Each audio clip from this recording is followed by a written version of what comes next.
हर हर महादेव, जय शिव शंकर। भगवान भोलेनाथ आप सभी की मनोकामना पूर्ण करें। भक्तों, कार्तिक मास की पहली एकादशी को रमा एकादशी के नाम से जाना जाता है, जो कृष्ण पक्ष की एकादशी है। कार्तिक मास का हिंदू धर्म में विशेष महत्व बताया गया है।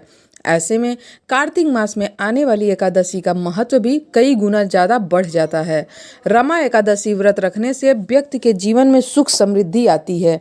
इस बार रमा एकादशी पर बहुत ही शुभ संयोग बन रहे हैं, इसीलिए इस व्रत को करने से व्यक्ति को दुगुना अधिक व्रत का फल मिलने वाला है।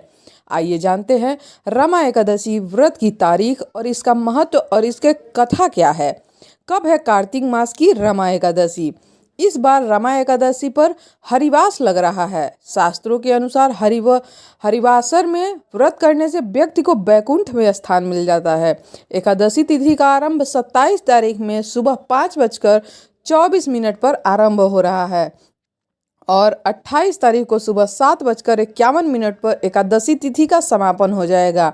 इस बार एकादशी पर हरिवास का संयोग बन रहा है। उदया काल में एकादशी तिथि 27 तारीख को होने के कारण रमा एकादशी का व्रत इसी दिन किया जाएगा और इसका पारण अगले दिन 28 अक्टूबर को सुबह 8 बजे के बाद किया जाएगा।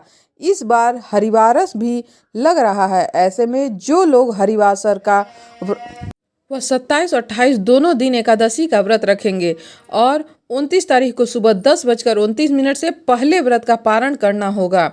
ऐसी मान्यता है कि जो व्यक्ति हरिवासर में एकादशी का व्रत रखता है उसे बैकुंठ में स्थान मिल जाता है।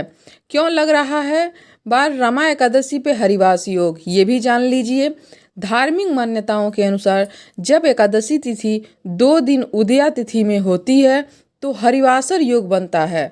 इस बार ऐसा ही संयोग बन रहा है। 27 तारीख में उदया तिथि के साथ एकादशी आरंभ होगी और अगले दिन 28 तारीख में ही उदया काल में ही एकादशी तिथि रहेगी। जो लोग हरिवासर योग के हिसाब से व्रत रखेंगे उन्हें रमा एकादशी व्रत का अनंत गुना फल प्राप्त होगा। रमा एकादशी पूजा की विधि: सुबह जल्दी उठकर स्नान कर मंदिर की साफ सफाई कर लीजिए। भगवान श्री हरि विष्णु का जलाभिषेक करें। इसके बाद पंचामृत से भगवान विष्णु का स्नान करवाएं। फिर पीले रंग के वस्त्र और फूल भगवान विष्णु को अर्पित कीजिए। इसके बाद घी का दीपक जला करके व्रत का संकल्प भगवान विष्णु के सामने ही कर लीजिए। इसके बाद रमा एकादशी व्रत कथा का पाठ करें। पूरी श्रद्धा के साथ भगवान विष्णु के मंत्रों का जाप करिए। अंत में भगवान विष्णु की आरती करें और प्रसाद जो रखे हों वो सभी में बांट दीजिए। रमा एकादशी का महत्व क्या है, आइए जान लेते हैं और उसकी कथा क्या है। कार्तिक कृष्ण की एकादशी का नाम रमा है। ब्रह्म वैवर्त पुराण के अनुसार रमा एकादशी व्रत करने से सब पापों का क्षय हो जाता है, यानी नाश हो जाता है। इसकी कथा का सार यह है कि प्राचीन काल में मुचकुंद नाम का राजा बड़ा धर्मात्मा था। उसके इंद्र, वरुण, यम, कुबेर और विभीषण जैसे मित्र और चंद्रभागा जैसे पुत्री थी।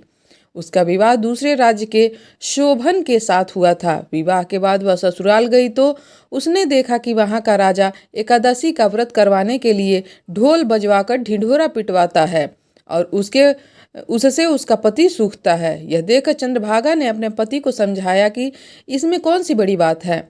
हमारे यहाँ तो हाथी, घोड़े, गाय, बैल, भैंस, बकरी और भेड़ तक को एकादशी करनी पड़ती है और तद निमित्त उस दिन उनको चारा दाना तक नहीं दिया जाता है। यह सुनकर शोभन ने प्रण कर लिया और उसने भी व्रत किया। दोनों का जीवन अच्छे से कटने लगा। हर हर महादेव, जय शिव शंकर। भक्तों, भगवान भोलेनाथ, भगवान श्री कृष्ण आप सभी की मनोकामना पूर्ण करें।